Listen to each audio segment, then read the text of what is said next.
Okay, आसान है। तो समझ पहली बार पहले कभी भले नहीं पढ़ा। अच्छा।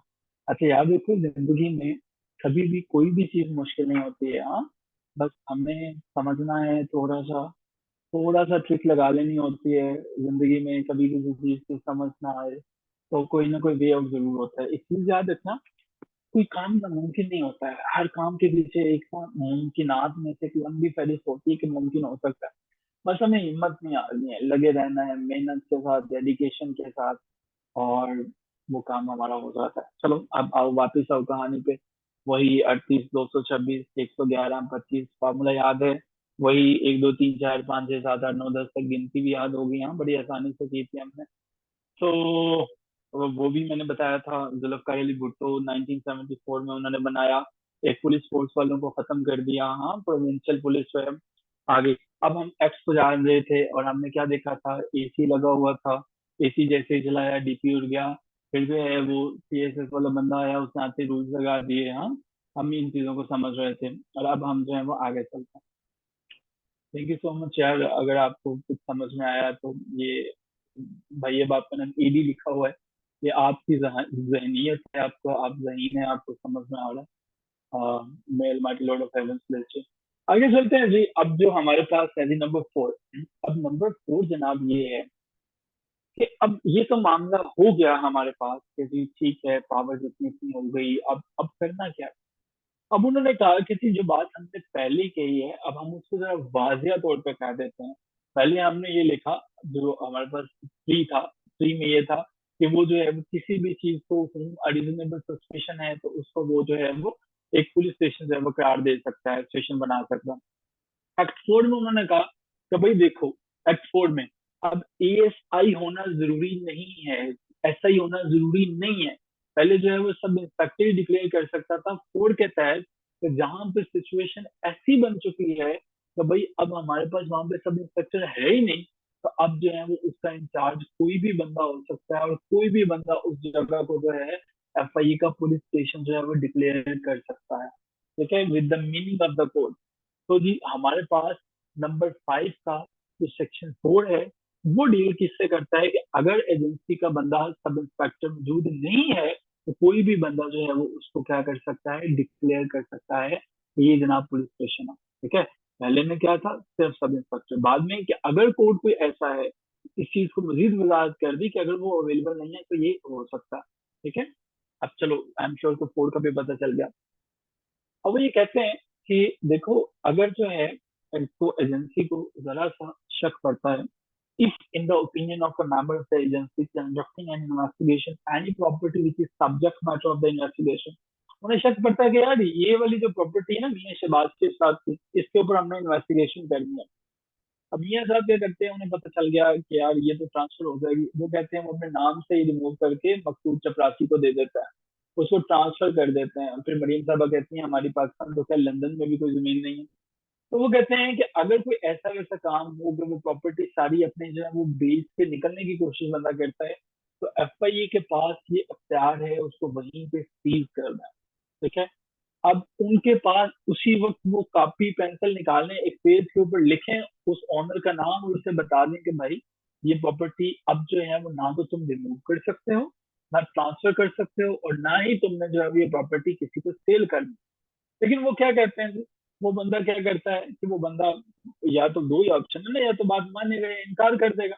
तो जी अगर उसने जो है वो बात मान ली तो वेल एंड गुड, अगर नहीं मानी तो क्या होगा कि फिर जो है वो उसके खिलाफ प्रोसीड फर्दर करोगे। क्या प्रोसीड फर्दर करोगे भाई, उसने अगर नहीं माना, सब सेक्शन 5 के अंदर आपने प्रॉपर्टी सीज की, आप अभी गए हो, वो कहता है देखा जाएगा जो एफआईए में होगा, मैंने बड़े एफआईए देखे हैं।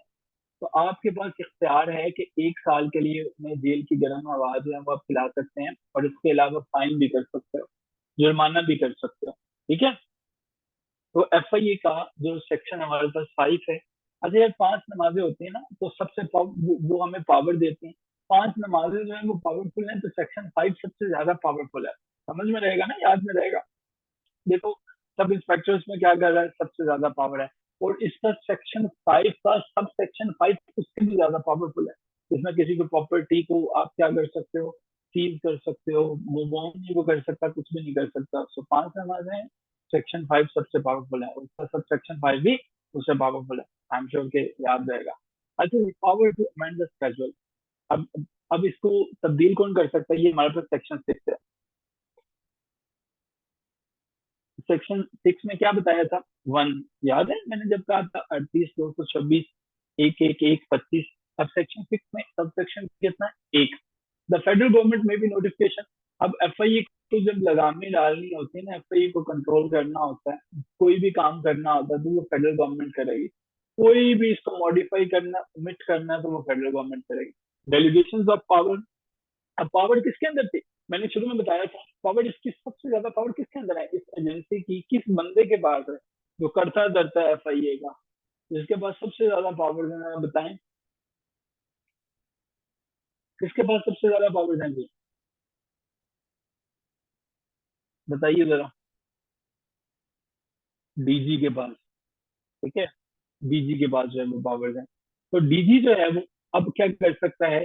डीजी अपनी पावर्स को राइटिंग के अंदर जो है, या जो है वो किसी वर्बली जो है वो क्या कर सकता है? अपनी पावर्स को एक्सरसाइज कर सकता है, ये किसी भी मेंबर को वो पावर असाइन कर सकता है।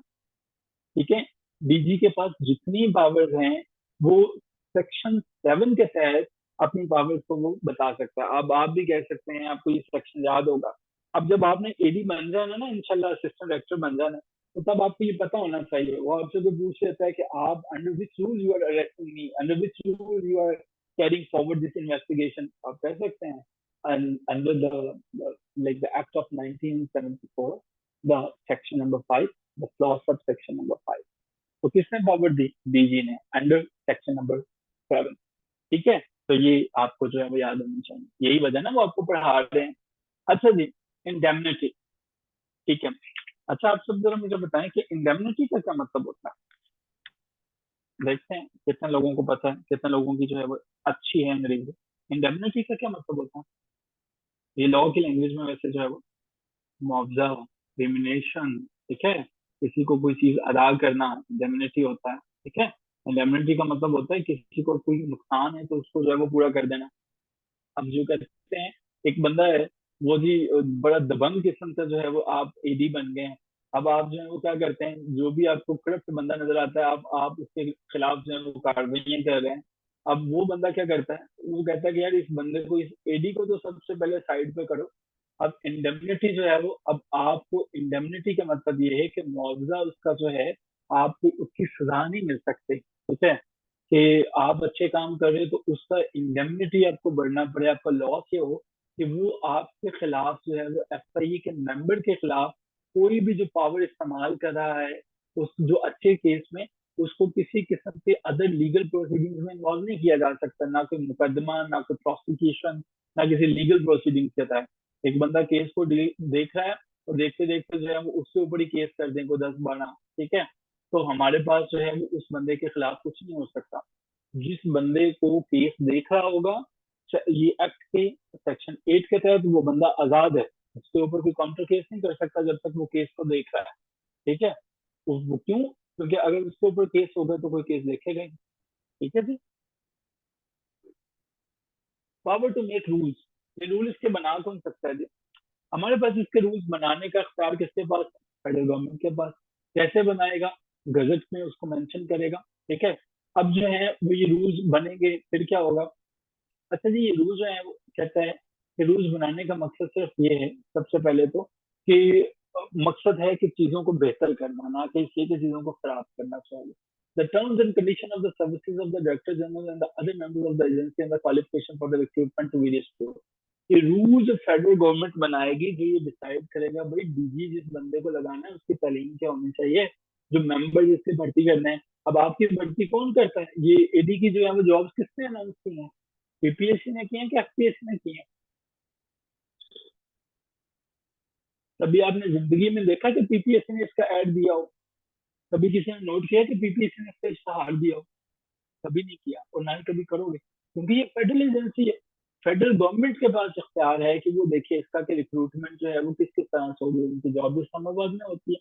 अब उनकी पावर क्या होंगे, उनके फंक्शन क्या होंगे, पहले में रिक्रूटमेंट, दूसरे में उनकी पावर क्या होगी भाई, इंक्वायरी में, इन्वेस्टिगेशन में कितनी होगी। इसके अलावा इस एजेंसी को किस किस जो है वो फर्दर डिपार्टमेंट की जरूरत पड़ सकती है, ठीक है।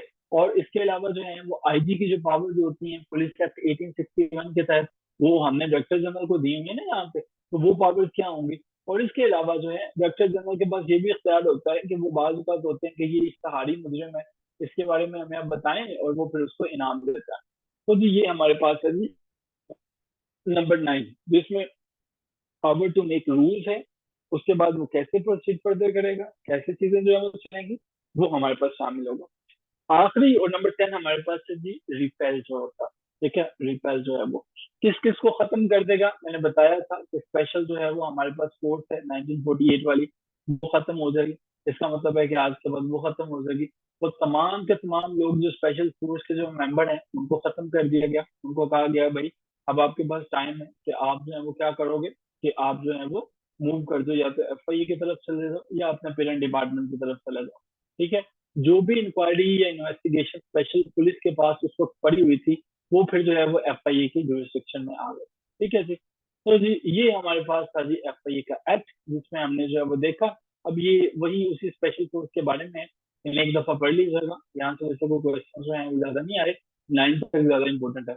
आई एम श्योर कि क्लियर हुआ, कुछ समझ में आया एफआईए का एक्ट क्या होता है। क्लियर, कोई क्वेश्चन है तो पूछा जा सकता है, otherwise that's all from my side, हम यहाँ पे स्टॉप करेंगे। और मुझे यकीन है कि चीजें आपके लिए आसान रहेंगी। एफआईए एक्ट आपको 38, 226, 111, 25 का फॉर्मूला याद रखना, और एसी, बीपी, सीएसएस और आर का फॉर्मूला याद रखना, बाकी चीजें आसान, आई एम श्योर के चिल करोगे, एंजॉय करोगे। आखिरी बात, और वो बात ये है कि पढ़ा करो इंसानों की तरह। ठीक है, good luck, I am wishing you good luck, take care of yourself. दोबारा कभी किसी और क्लास में मुलाकात होती है, टेक केयर।